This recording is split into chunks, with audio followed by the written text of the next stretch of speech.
안녕하세요. 포인트 성형외과 박남석 원장의 슬기로운 성형탐구 시간입니다. 제가 오늘 드릴 말씀은 좀 다른 건데요. 좀 자세한 내용을 말씀드리겠습니다. 제가 카페를 하나 운영하고 있는데요. 성형의학박사 박남석이라는 이름으로 카페를 하고 있습니다. 그렇게 알려지지 않아서 많이 보지는 않은데요. 좀 재수술이라든지 문제가 있으신 분들을 많이 보십니다. 그래서 눈에 대해서 고민이 많거나 또 다른 수술에 대해서 고민이 많거나 또 재수술을 원하실 때 카페에 사진을 올려주시면 제가 굉장히 자세하고 정확하게 설명을 드리고 있습니다. 그런데 카페의 질문 중에 한 분이 도저히 제가 이제 글로 쓰는 말이 이해가 가지 않는다고 하셔서 동영상으로 동의를 구하고 만들어서 설명을 드리기로 했습니다. 그래서 오늘 보실 거는요, 카페에 올라와 있는 쌍수 리터치라는 내용의 눈입니다. 보시면은요, 눈이 지금 조금 점막이 많이 들려 있고 양쪽이 짝짝이 차이가 많이 나죠. 굉장히 높게 이쪽이 잡혀 있고요. 사실 이분은 여러 차례 설명을 드렸지만 눈매 교정의 문제도 좀 있겠지만 더 큰 문제는 쌍꺼풀의 고정실, 그러니까 쌍꺼풀을 만드는 실의 위치가 너무 높게 설정된 게 문제입니다. 그 부분도 다시 설명을 드릴 건데요. 또 환자분께서 제일 궁금해하는 게 절개로 눈매 교정을 하셨는데 눈매 교정을 풀 수 있느냐 이렇게 물어보십니다. 그래서 푸는 게 왜 어려운지, 우리가 비절개 눈매 교정은 풀 수가 있습니다. 그래서 이제 환자분들은 매몰법을 풀듯이 눈매 교정도 푼다고 생각을 하십니다. 재수술할 때. 그런데 그렇지 않다는 게 왜 그런지를 설명을 드리겠습니다. 그림을 보시면요, 제가 그림을 그려놨는데요. 지금 눈이 모습이 이렇게 생겼다면요, 이 옆모습은 이렇게 생겼습니다. 그러니까 눈을 이렇게 잘랐을 때 옆모습이 이렇게 생겼겠죠. 이 부분을 확대해서 보면은요, 이 아래에 건판이란 게 있습니다. 그리고 위에 안검거근, 뮬러근이 이렇게 있습니다. 이거 근육입니다. 그런데 이것들의 역할은요, 건판은 굉장히 딱딱한 조직입니다. 이렇게 만져보면 딱딱하고요. 우리가 커튼이 이렇게 있으면은요, 커튼 밑에 봉이 보통 있죠. 그리고 실이 이렇게 연결되어 있습니다. 실을 당기면 커튼이 올라가죠. 그런데 만약에 이 봉이 없다면 커튼이 울면서 올라가게 되겠죠. 그래서 팽팽하게 올라가게끔 만들어주는 이 봉의 역할입니다. 마찬가지로 우리 눈도 커튼이라고 치면은 건판이라는 팽팽한 조직, 딱딱한 조직이 아래 있고, 이런 근육이 실은 이제 실 대신에 근육이죠. 근육이 실처럼 이렇게 당겨주면 이 커튼이 균일하게 올라가도록, 눈꺼풀이 올라가도록 설계되어 있습니다. 여기에 이제 실을 하나 딱 묶어주면은 그게 쌍꺼풀이 되는 겁니다. 구멍을 뚫든지 절개를 하든지 해서 실을 묶어주는 것 자체가 쌍꺼풀입니다.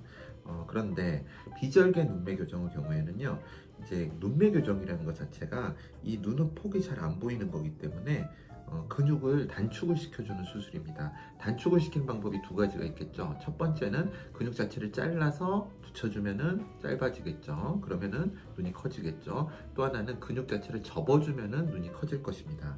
그래서 비절개의 경우에는 이런 거를 근육을 자를 수가 없죠. 절개를 하지 않았으니까요. 그래서 고안을 해서 이런 식으로 실이 들어가서요, 안쪽에서 근육을 딱 잡고 이렇게 나오게 돼 있습니다. 실제 잡는 근육은 뮬러근입니다. 그래서 뮬러 터킹이라고 접어주는 그런 수술이 되고요. 절개를 했을 때는 피부에 여기에 이렇게 절개를 하겠죠. 들어가면은 아까 안검거근이라는 근육이 전방에 보이게 됩니다. 수술 방법이 좀 여러 가지가 있습니다. 절개를 했을 때. 그런데 간단하게 안검거근은 이렇게 근육이 내려와 가지고요, 끝에서는 사실 근육이 아니고 인대처럼 딱 바뀝니다. 너림줄이라고 하는데요. 이 인대처럼 바뀐 부분을 당겨서 좁혀주는 인대 전진술이 있고요. 근육을 이렇게 잘라서 이거를 갖고 오는 근육을 좁혀주는 안검거근 당김술이 있습니다. 이렇게 근육을 잘라버립니다. 그래서 절개를 했을 때는 이 근육을 다시 되돌리지 못하겠죠. 잘라서 없애버렸으니까요. 그래서 푼다라는 말은 틀렸습니다. 복구한다는 소리입니다. 근육을 복구를 어떻게 하느냐? 대부분 이제 근육이 이렇게 있다면요, 근육이 이렇게 있겠죠. 있으면은 근육 끝이 이렇게 있다면 이 부분에 이런 절개를 합니다. 그러면은 이게 이렇게 되겠죠. 이렇게 당길 수 있겠죠. 그리고 나면 이런 식으로 이렇게 이만큼의 길이 연장이 일어나게 됩니다. 이런 식으로 복구를 하게 됩니다. 또 다른 방법도 여러 가지가 있는데요. 대체적으로 간편하게 하는 방법은 저는 이 방법을 많이 씁니다.